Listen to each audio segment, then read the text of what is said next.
राजस्थान के चित्तौड़गढ़ जिले में स्थित मंडपिया चित्तौड़गढ़ जिला मुख्यालय से 40 किलोमीटर दूर और इसी स्थान पर मौजूद है मेवाड़ के प्रसिद्ध कृष्णधाम सांवलिया सेठ, जिनकी ख्याति न केवल देश में बल्कि विदेशों तक भी है।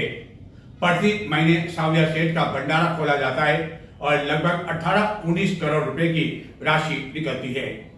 और इसी सांवलिया सेठ की नगरी में प्रति वर्ष झलझुल्ली एकादशी का 3 दिवसीय मेला भी आयोजित किया जाता है, जिसके लिए लाखों रुपए का बजट होता है। लेकिन इस वर्ष आयोजित मेला शुरू से ही यह कई कारणों से सवालिया निशान छोड़ गया। जब यह मेला आरंभ हुआ था कई वर्षों पहले, तो इस पर काफी पारदर्शिता बरती जाती थी। लेकिन इस वर्ष जो मेला आयोजित किया गया, उसको लेकर मंदिर मंडल प्रशासन की ओर से किसी तरह की कोई जानकारी 2-3 दिन पहले भी नहीं दी गई कि आखिरकार कौन कौन से दिन कौन कौन से कार्यक्रम आयोजित किए जाएंगे। और इस मेले को लेकर मंदिर मंडल प्रशासन द्वारा नव नियुक्त चेयरमैन को भी अलग थलग करने का प्रयास किया गया, कोशिश की गई।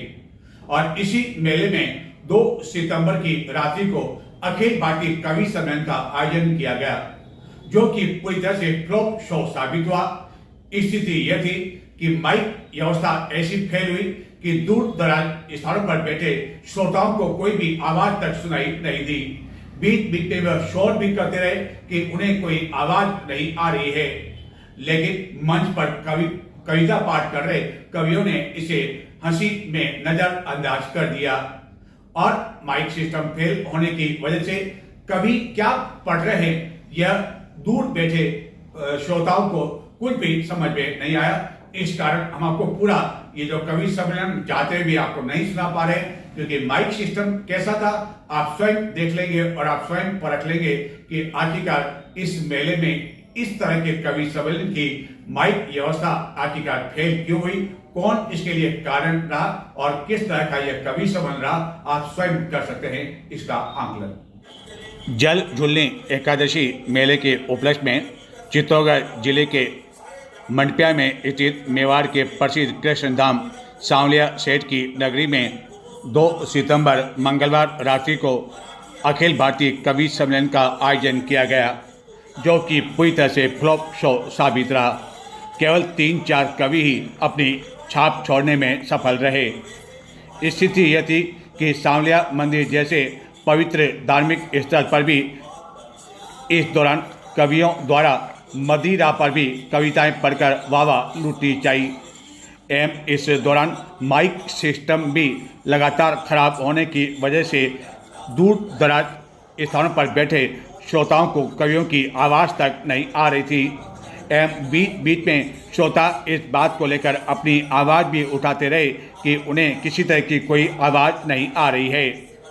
एवं स्थिति उस समय बड़ी अजीब सी देखने को मिली, जबकि इस कवि सम्मेलन का संचालन कर रहे एक कवि तो मानो भाजपा के कार्यकर्ता के रूप में यहाँ भूमिका निभाने आ गए हों और वह उत्तर प्रदेश के मुख्यमंत्री का न केवल गुणगान करने लगे, बल्कि यह तक दावा करने लगे कि अगली बार भी योगी आदित्यनाथ ही मुख्यमंत्री बनेंगे। अब जनाब इंसाफ को कौन कहे कि यदि आपको इतना ही अधिक राजनीति का शौक है, चस्का है, तो क्यों ना आप यह कवियों का काम छोड़ देते हैं और एक अच्छे भाजपा कार्यकर्ता के रूप में यदि आप उत्तर प्रदेश में चुनाव प्रचार जाएंगे, तो जो बात आपने यहाँ मंच से कही, हो सकता है कि वह बात सार्थक साबित हो सके। कवि सम्मेलन के दौरान राजस्थान के एक कवि को जब श्रोताओं की तालियां नहीं मिली, तो उन्हें यह कहना पड़ा कि जब तक पूरे पंडाल की तालियां नहीं मिलेगी, तब तक वह अपने स्थान पर बैठने वाले नहीं हैं। एवं उन्होंने कहा कि वह राजस्थान के हैं, इसलिए उन्हें पता है कि किस तरह तालियां बजवाई जा सकती है। कुल मिलाकर इस कवि सम्मेलन के दौरान जिस तरह का यह स्तर का कवि सम्मेलन होना चाहिए, वह देखने को नहीं मिला और केवल 3-4 कवि ही अपनी अमिट छाप छोड़ने में सफल रहे। दरअसल इस तरह का जब कवि सम्मेलन का आयोजन होता है, तो आयोजकों द्वारा किसी 1-2 कवियों पर यह पूरा सम्मेलन आयोजित करवाने की जिम्मेदारी छोड़ दी जाती है और बाद में ऐसे कवियों द्वारा उन कवियों को वरीयता दी जाती है जिनको लेकर उन्हें यह लगता है कि जब उनके शहर में कोई कवि सम्मेलन होगा तो उन्हें भी आमंत्रित किया जाएगा और इस कारण वह ऐसे कवियों को बुलाते हैं।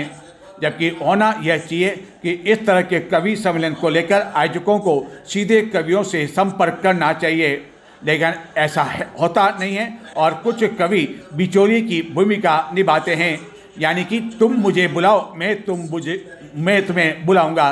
और कवि सम्मेलन चाहे फिर कुछ भी उसका हालत होती रहे और कैसी भी स्थिति होती रहे।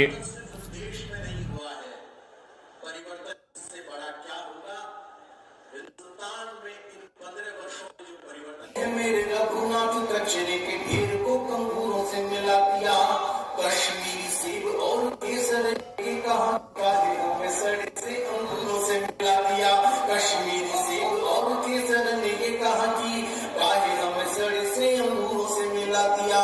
तो भारत के शेर से गरजते हैं, किस्मत ने हमें अंगूरों से मिला दिया। पर मरते हुए आतंकी बोल उठा जय हिंद, आपने तो मुझे मेरी हूरों से मिला दिया। आपने तो मुझे मेरी हूरों से मिला दिया। आपने मुझे मेरी हूरों से मिला दिया। अगली चौथी पंक्ति अगर पहुंच गई तो कोई हाथ रुके नहीं।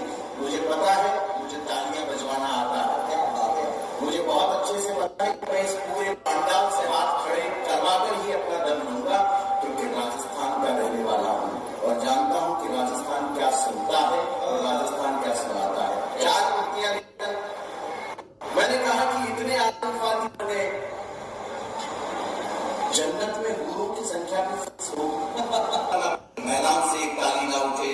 लोग कहते हैं कि सनातन को, हिंदुओं को इनसे खतरा है, उनसे खतरा है।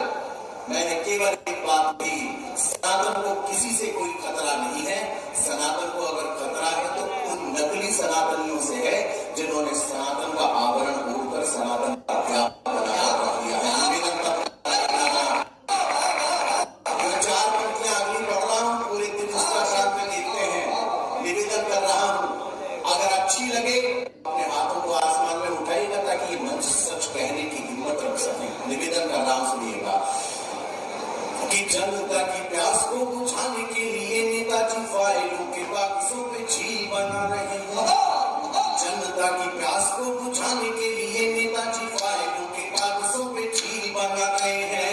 रोगियों का तो पता नहीं है पर अस्पताल पैसा लूट कर गुड फील बना रहे हैं, पैसा लूट कर गुड फील बना रहे हैं। तो शिक्षा इंजीनियर और डॉक्टर अध्यापक तो कभी वकील बना रहे हैं और थोड़ी सी संतों से हमें भी, किंतु ये भी इंस्टाग्राम पर रील बना रहे हैं, ये भी इंस्टाग्राम पर रील बना रहे हैं, ये भी इंस्टाग्राम पर रील बना रहे हैं।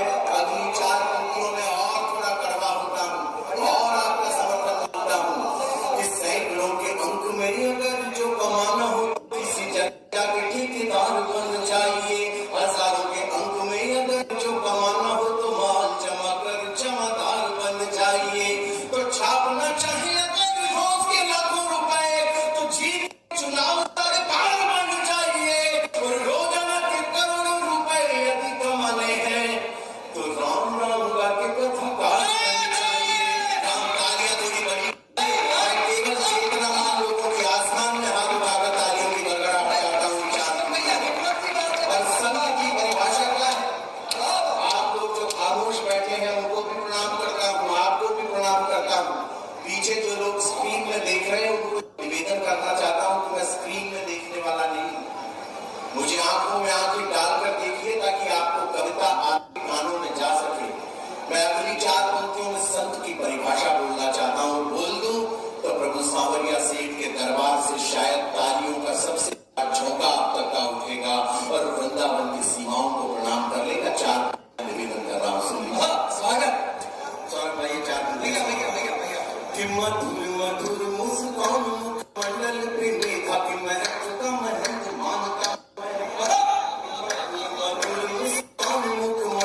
या फिर उन भक्तों के जिसका नाम ले रहा हूं, उन लोगों के हाथ आसमान में हो, कविता के लिए नहीं, उस विभूति के लिए जिसका नाम ले रहा हूं कि गरिमा गुरुत्व नहीं गलियों में गर्व उन्हीं को गुणवंत मानता हूं मैं।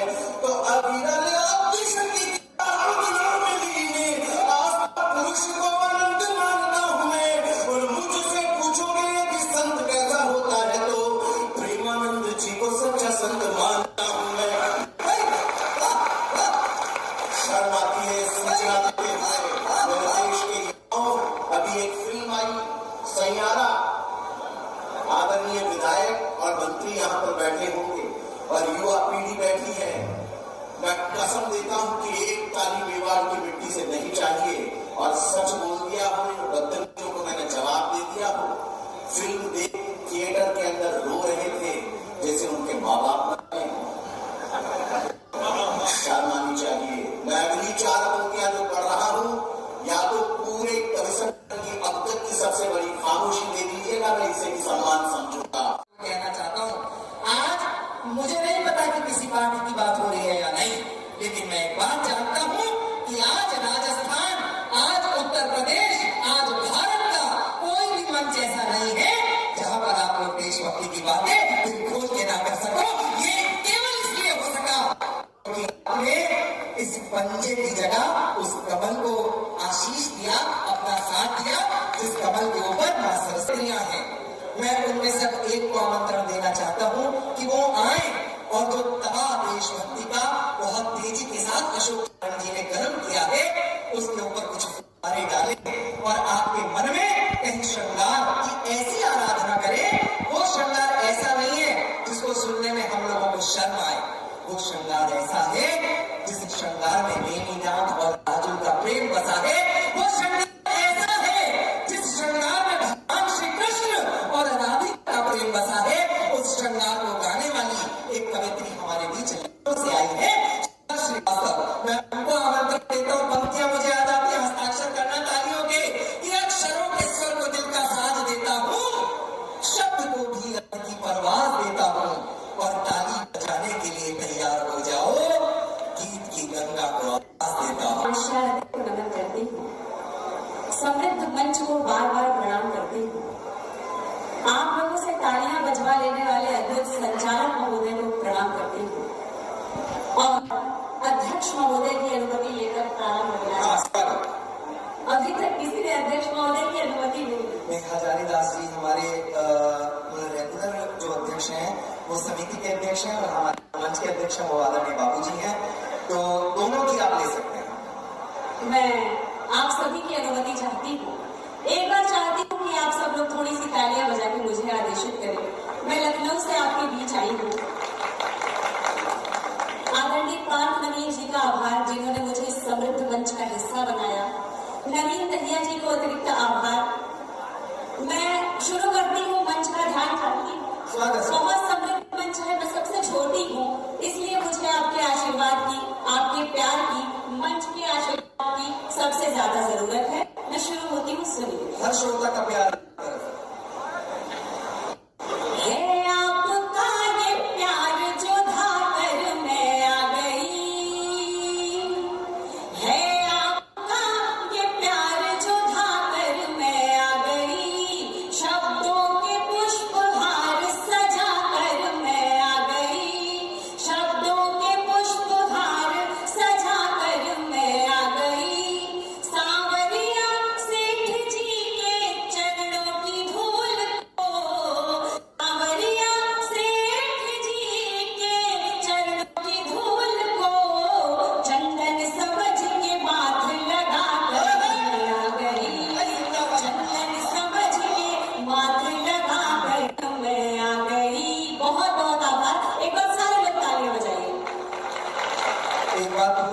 मेरे साथ जय घोष करे, बोले सांवरिया सेठ महाराज की जय। सुने, आपको जहाँ अशोक भैया ले गए थे, मेवाड़ की धरती पे खड़ी हुई इस मुक्तक से शुरुआत करना चाहती हूँ। यही मन मांगती हूँ आपका 10 से 12 मिनट आपके बीच हूँ, क्योंकि इतना ही समय सबको मिला है। सुने कि हम जिस माटी में जन्मे हैं उसका भी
बहुत समृद्ध मंच है, इसलिए पढ़ना चाहती हूँ कि प्यार के पथ पर बनाकर आशियाना हम चले, प्यार के पथ पर बनाकर आशियाना हम चले, साथ कुछ खुशियाँ चली तो साथ ही कुछ गम चले, साथ कुछ खुशियाँ चली तो साथ ही कुछ गम चले, प्रेम की दुनिया बदल कर इस जगह तक आ गई, प्रेम की दुनिया बदल कर इस जगह तक आ गई, सच यहाँ पर कम चला पर खूब सारे भ्रम चले, सच यहाँ पर कम चला पर खूब सारे भ्रम चले।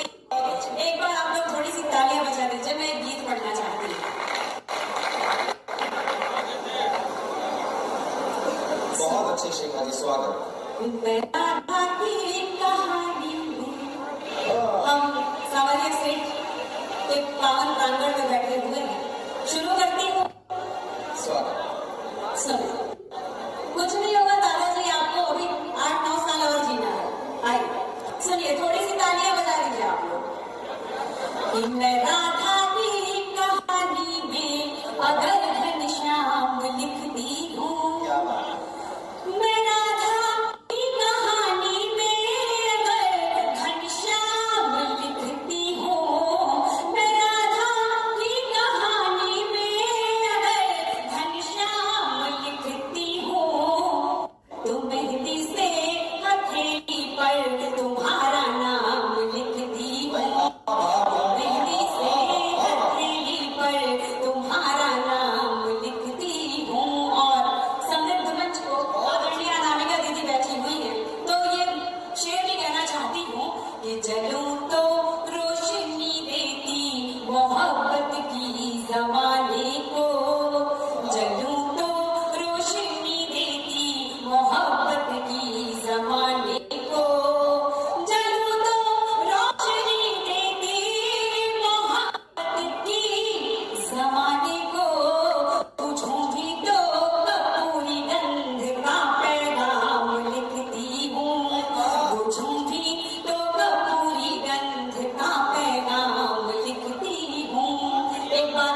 धन्यवाद।